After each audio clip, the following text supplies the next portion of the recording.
Hey everybody, it's Gareth and Lauren. We're out here actually at Lauren's work, and she was having an issue in regards to her wheel, something making a bunch of noise. And so she came to work struggling, limping along. And well, she actually first went to Discount Tire, and they had told her that she needed new tires in the back because she was hearing this grinding noise coming from somewhere in the car.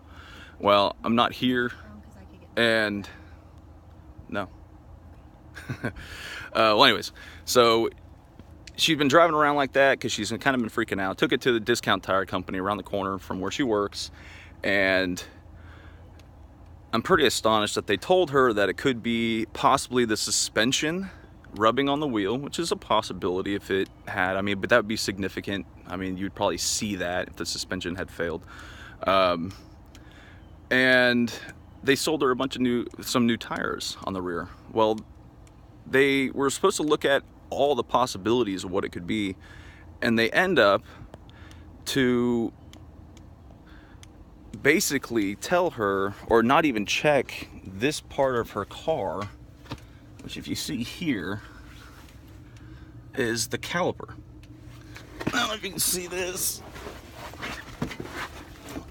but they let her drive with this thing broken, rubbing, gouging into her wheel. Like, what the hell? Seriously, these are wheel people. How do you not see that? This could have killed somebody. If one of these other bolts would have gone and her brake and this line would have snapped, she would have no brake pressure. That is completely and utterly incompetent. They should have told her, and this is a big issue. And this is coming from a major location that does wheels. I mean, they do wheels. This is what their thing. This is a kind of a wheel component. I understand, but it's to tell somebody the wrong information is completely asinine. I don't understand. I don't get it. But we're gonna go up there and we're gonna have a conversation with the manager.